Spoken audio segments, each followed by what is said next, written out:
Life in these United States has been rough on our spirits and our institutions. Can I get an amen? Amen. But even in this disaster of a reality show, these last 2 or 3 weeks have been especially heartbreaking. Can I get an amen? In this time, we have declared war by another name, so without democratic assent, and with only thinly veiled economic purposes behind a spit polish of moral rhetoric, all of which you might say has become the norm. Can I get an amen? Honesty and transparency went out with the trash yet again when a new website came up about the insurrection of January 6th, now retold, I am told, as a fairy tale of courage and patriotism. Can I get an amen? And meanwhile, stormtroopers in winter masks, ramming cars, breaking windows, dragging bodies from their homes, pepper spraying nonviolent protesters, maiming bodies, and then rewriting even what is evident from body cam footage, if they agree to provide it, has become the norm of the evening news and front pages. I never liked to use the word evil very much. It felt like a theological and linguistic nuclear bomb, and I didn't want to diminish the power of that word with casual overuse, like a few other words in our vocabulary. It was something that the wise saved up for when the impact of using it mattered, for it to land as it should. In this moment, in these moments, in these weeks, I hope you agree there have been a number of times when the word applies, that what is happening is evil. As Mark mentioned, the call went out on Friday for clergy to show up in Minneapolis, reinforcements to witness and match the reinforcements of soldiers armed and uniformed as immigration and Homeland Security. Homeland Security, ironically, created to protect us against terrorists, now agents of terror. Our reinforcements will be unpaid. No fat bonuses to sign up, no guns, I hope. I don't have one to bring.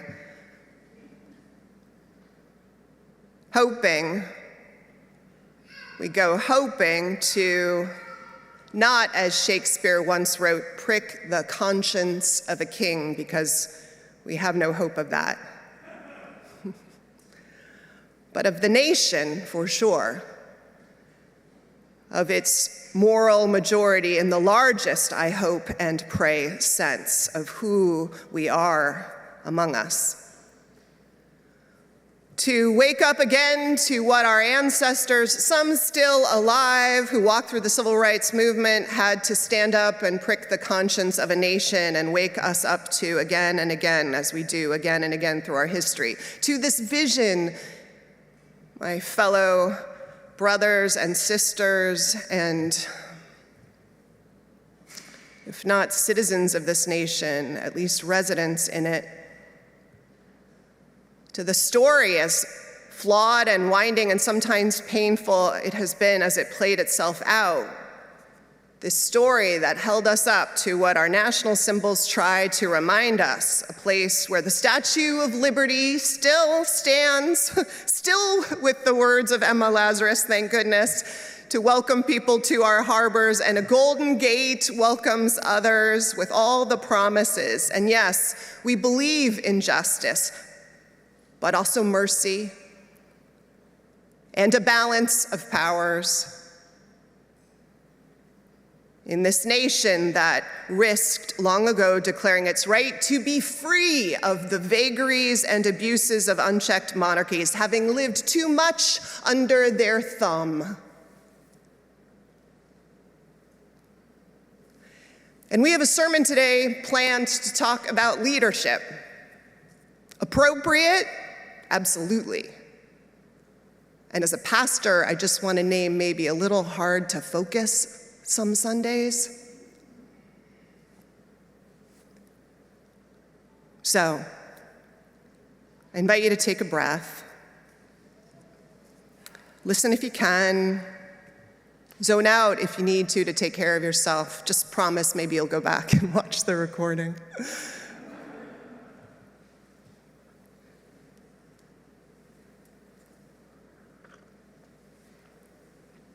To be awake to the world as the Buddha commanded so centrally we tried to, is to be awake to all the brokenness and how that can feel, as well as to its beauty and invitations.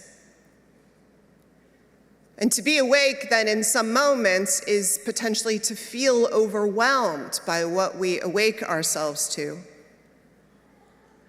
And I wonder if we don't feel overwhelmed sometimes when we face all of it, stand in front of it, because we can't see a way out. And I wonder if we can't see a way out sometimes because we have this false myth about leadership that misleads us when we face such moments, one that's far too narrow. You and I both know that some of the people that Bruce named at the very beginning of his reflection weren't the whole story of how change happened, right? As he points out later in his reflection. We all know, as fabulous as Rosa Parks was as a human being and a leader, she didn't launch the civil rights movement, right? She was already part of it, trained and training others in its ways. And Ruby Bridges, oh my goodness, as sweet and steely strong and beautiful a young girl as she was, she didn't integrate the Louisiana schools all by herself. And Lincoln didn't free the slaves all by himself. Change happens, as Bruce mentioned, when movements arise that are like complicated, interdependent, highly functioning ecosystems that are the engines of what mobilizes vision with back office support and logistics and creative engagement of the community and so much else that makes it happen. Deepa Iyer, in her book, Social Change Now, a book that's the common read for Unitarian Universalists. We have one every year. We try to read it, all of us around the country. In it, she lays out this schema that tries to identify the myriad of key roles that are needed to create and sustain these ecosystems of change.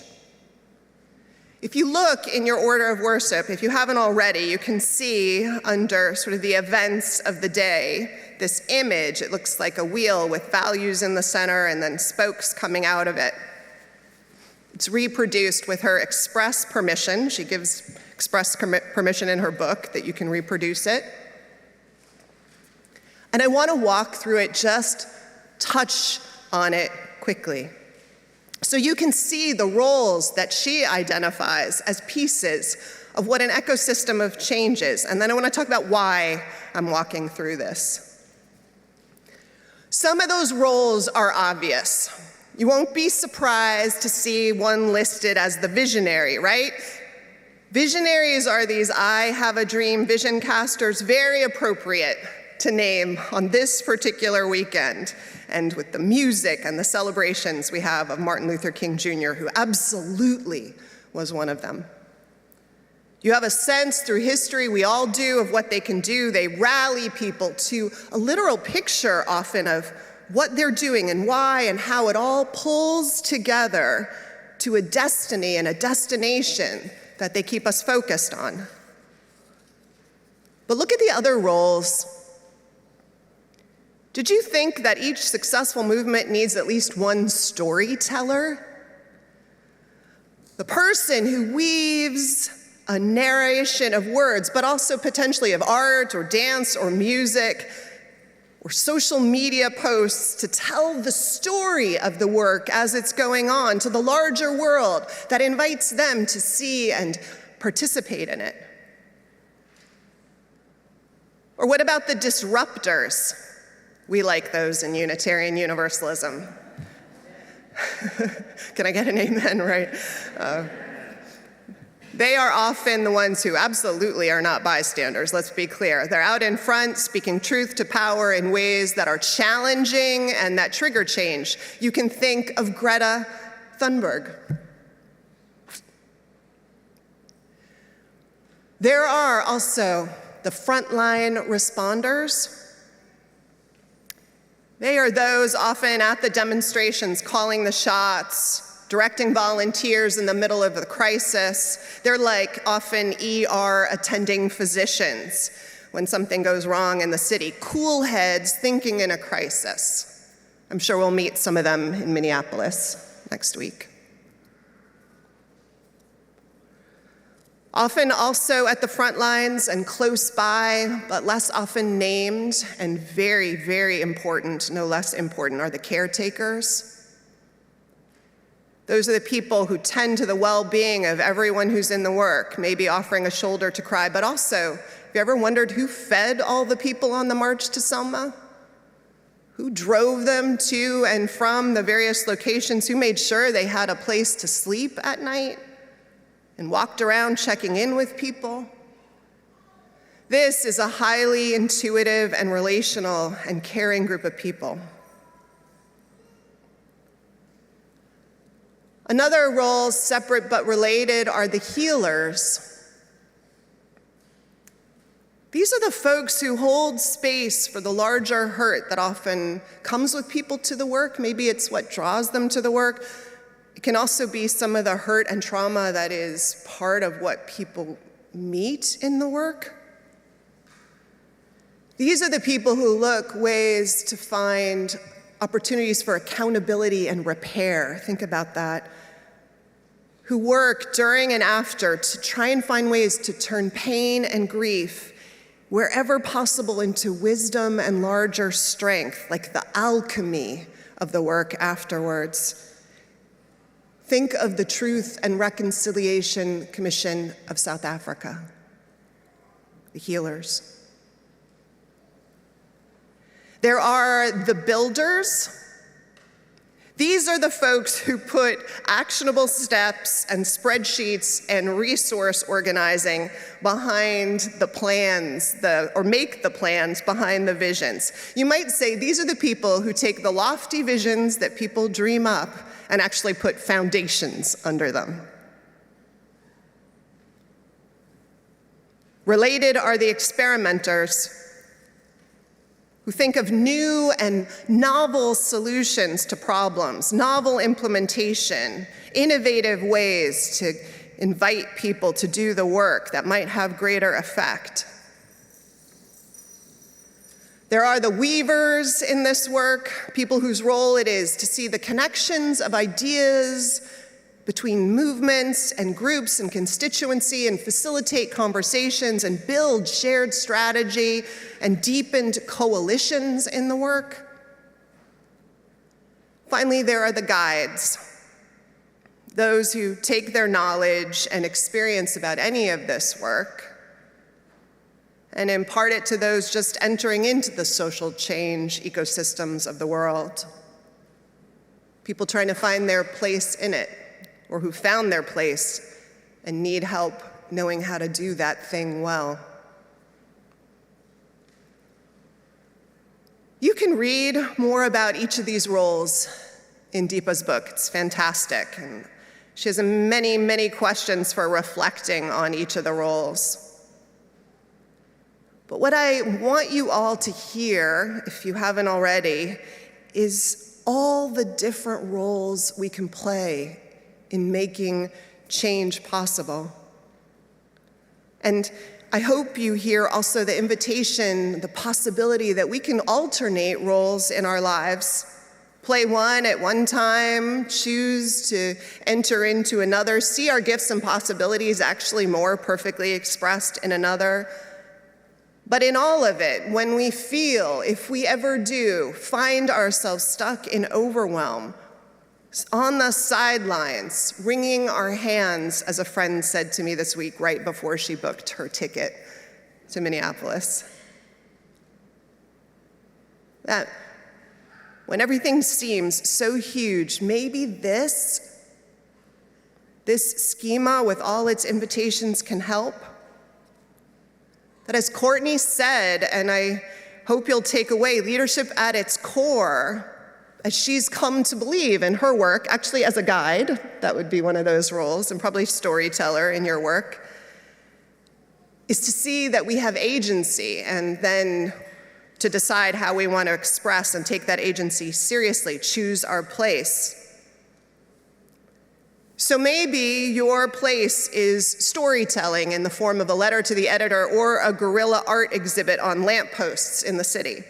Or maybe it's a meal taken to protesters, as some folks here brought meals to the student protesters who were doing a sit-in for peace a couple years ago to the students at University of San Francisco. Or maybe it's offering to do the volunteer follow-up emails for the winter shelter. Hannah would love to talk to you after service if you're interested in that. Or maybe you feel qualified to create a quiet space to gather and light candles and hold the reality of what could not be changed when the work is done. And I want to thank our speakers for sharing all their different snapshots of their dialogue with where you have chosen just one piece of the many pieces that you have chosen to exercise your leadership and what you've discovered in that journey, and to give us a sense of the different ways leadership shows up, even in our own community. Invitation to find more of those stories among us. There is an ancient interpretation of an old and familiar story. It says that when Eve grabbed and shared that apple in the Garden of Eden, it was a deliberate act. That she and Adam saw the need to leave any protective garden and claim their own agency as moral adults, and ever after making it their job and all their descendants to be held responsible for shaping the world. No matter what the origin story is, this is our inheritance. Dorothy Day, remarkable woman and Catholic organizer and activist, once wrote, "People say, what's the sense of our small effort? They cannot see that we must lay one brick at a time, take one step at a time. A pebble cast into a pond causes ripples that spread in all directions. Each one of our thoughts, our words, our deeds is like that. No one has the right to sit down and feel hopeless. There's too much work to do." So may we go forth in the face of everything, as hard and complicated and painful as it plays out each week. And even if we feel unworthy or overwhelmed, may we continue to challenge ourselves to find and claim one place, our place in the ecosystem of change right now. There are lots of possibilities, and it takes all of the roles to make the wheels of change happen. And there's not a moment to lose. May our efforts be met with wild success for love's sake. Amen.